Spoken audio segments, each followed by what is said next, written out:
Hello everybody, it is Ken yet again, and I am this time doing what it says on screen, time-lapse drawing of Paulina. I will get into some detail about that after I do this opening. This is a printout that I did to lay out my painting, and I have carbon paper taped to the back of it. So what I'm doing is I use that hard utensil just to transfer it to the paper that I'm going to be drawing on, as you can see there. I actually did it a little darker than I should have because I was thinking with it being carbon paper that it would be erasable. It's not. It's slightly erasable, but not as much as I wanted it to be. I'm living and learning, and for people that don't know, I hadn't drawn in about 25 years since, before this drawing and the one I did of Allie. So I was doing them both at the same time. I started on the one of Allie on some paper that I had around here that I used to draw on a lot. And 25 years ago, there weren't the resources to teach people, all the ins and outs of drawing that there are now. So I didn't have as many resources to tell me about good paper, just the differences and how to get more realistic drawings and detail. So I started with that paper that I had with Allie's, and I was finding it was awful rough and I wasn't able to get the detail I wanted. So I ordered some good paper, some Strathmore 300, I think it's 300, and smooth. And that is what I started Paulina's drawing on, and the difference was night and day. It ended up giving me so much more detail, and probably will get even more as I get better because, like I said, 25 years, I was just figuring out if I could draw again. Luckily, I work in Photoshop all the time, and as it turns out, Photoshop has helped hone my drawing skills as well. It was a nice surprise. I'm using a full range of pencils, pretty much everything from I think a 5H was the highest I used, which I'm going to be commenting on the drawing stuff for artists as well as for the Warning fans that are watching this because it's Paulina, and they won't know about pencils and things like that. So it'll be a little bit of rudimentary talk, but it's to kind of help everybody that may be watching this. So when I said 5H, H is like a hard pencil, which means you can get very fine, light lines. And B, which I used all the way down to an 8B, are softer leads, and they give you the darkest tones.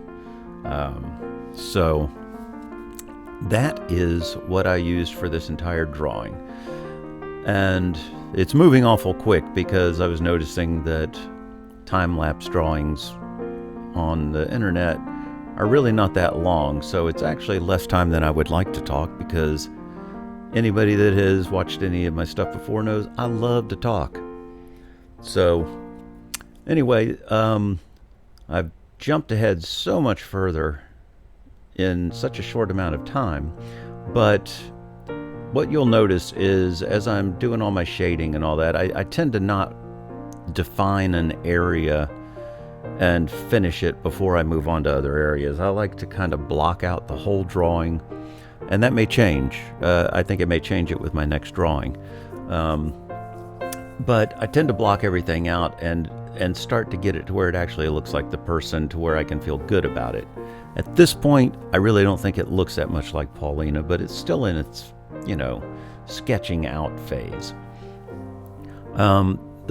The white thing that you see me use every once in a while, okay, now that orange tip thing that just came up, I wasn't sure what it was used for because, like I said, I've never had a really good pencil set before. And so I was learning on the fly how to use everything, and I thought the orange thing was some kind of erasery thing. I don't know what it is, but it didn't do what I expected. So right now I'm trying to lay in a lot of the contrast and the highlights and shadows and contour the face and just kind of get a rough laying out here. And I know this commentary will be all over the place, but hopefully, because you won't know what the hell I'm going to say next and all that, you'll keep watching, and then at the end you'll go, wait, oh, that was that long? So what I really strive for is, I like realistic drawings, but they're not hyper realistic yet. I will probably work towards that. And it's not that I can't do it, it's just this one I wanted to be realistic, but not just so, take so much time that I would burn out on my first drawing before I've even gotten back in the swim of things. And at the bottom, it's going to go out into sketchy parts. I'm not going to have it realistic on the entire drawing, so I thought it might be better to go a little, that way. Now, in the middle of her lip, the line, it'll come into play later, but I've gotten it too thick, and it's affecting the shape of her mouth.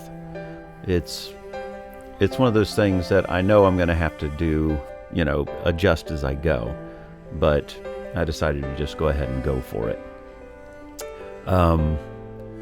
There's a little smudgy stick thing. No, I'll call it a smudge stick. What I just used right there, it's a white piece of, I think it's cotton. And it's just basically paper, and you use it to smooth out the lines in the drawing, because a lot of times you'll have the lines as you're using the pencil, and then you want to smooth them out to where you don't see the individual lines, so you use the white smudgy stick there. And all you artists, of course, know this. I did not know that because I had never used a smudge stick before when I was drawing, 25 years ago. I didn't even know they existed. And that is where the internet is helping artists progress so much further, so much quicker than they used to. Because I was self-taught as an artist. I never had classes. And that made it hard to know all the ins and outs and things like that. But I have learned so much just watching internet videos now, or YouTube videos, I should say. And I have learned a ton of stuff. One thing I can't wait to try is charcoal powder to get richer blacks. Okay, jumping around again, speaking of richer blacks, the drawing I did of Owly on the rougher paper, it was also not a very white paper. It had a little bit of a cast to it. And ultimately, it ended up not letting me get the richer, deeper blacks that I was looking for, that I was able to get with this paper, and the fact that the white makes it, stand out a little better.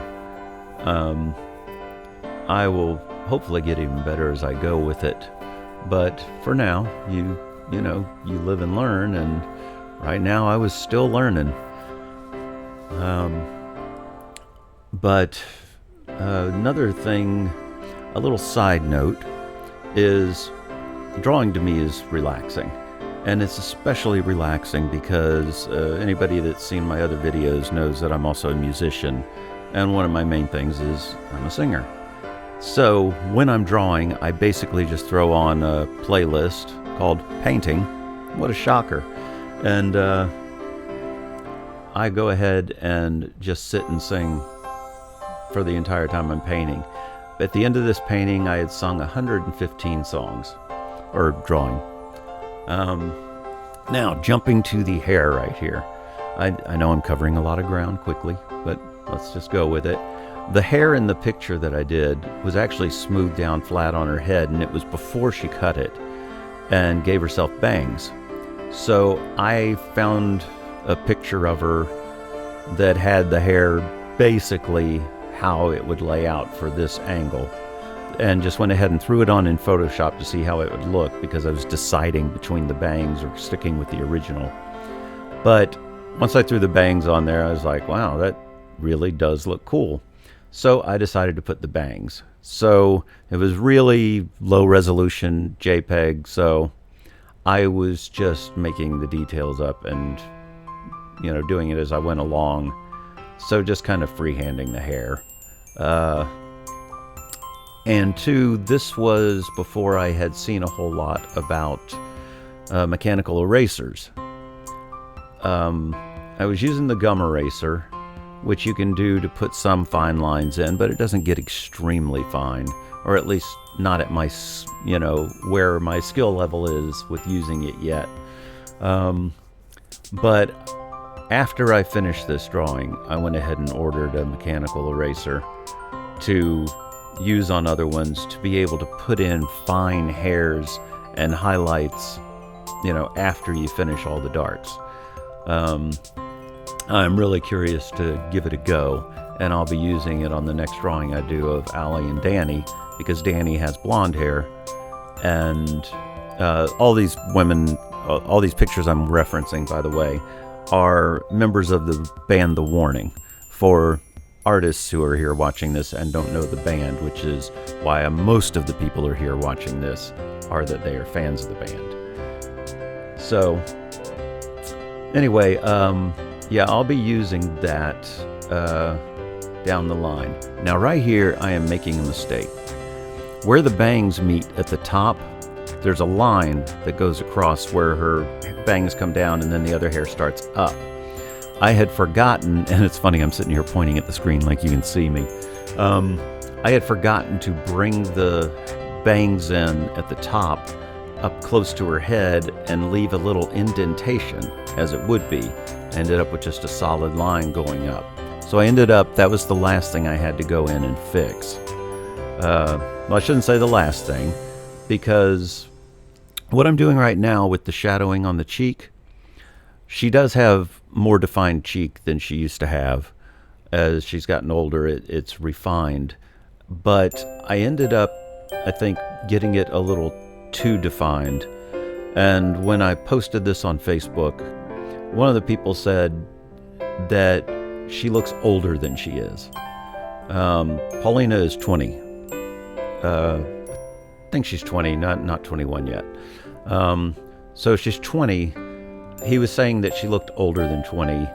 And when I got to looking at it, I was realizing, she does look a little older than the picture I was working from. So I started trying to figure out why.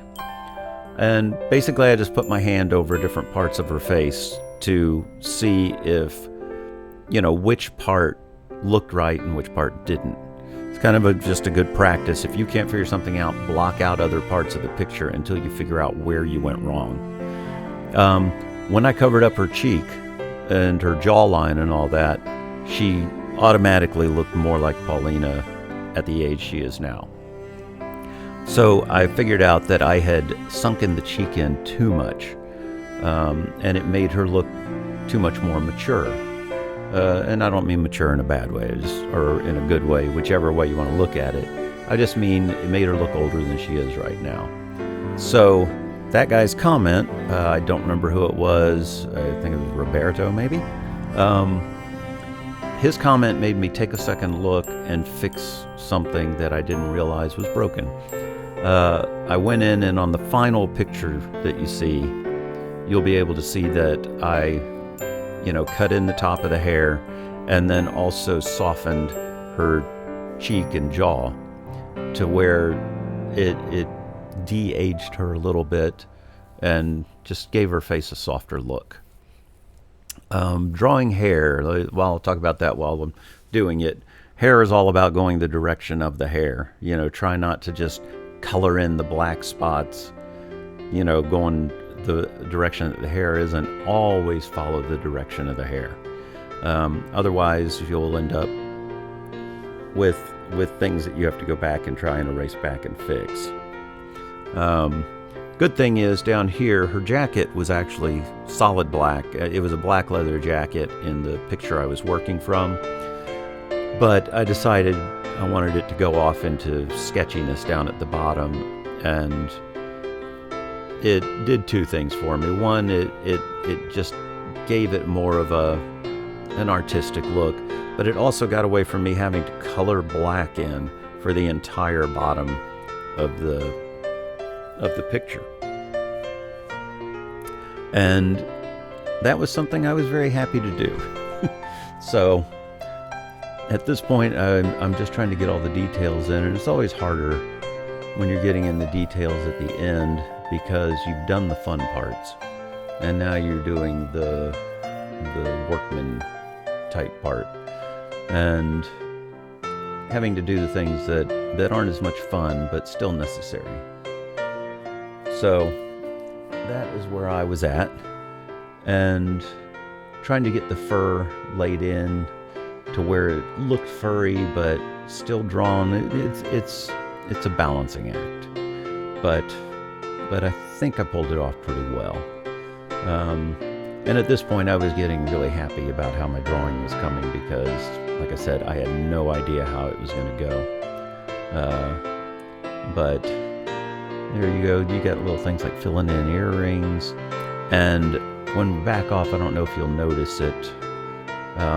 She has a mole, a birthmark on her jawline that was in the picture, but I haven't seen it in every picture, so I wasn't sure if it was a birthmark or just something that was there at the time.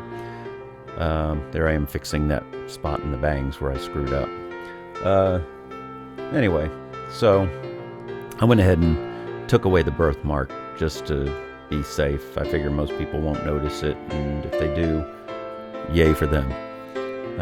Here we are with the final picture, and I think for my first finished drawing in all those years, it turned out pretty nicely.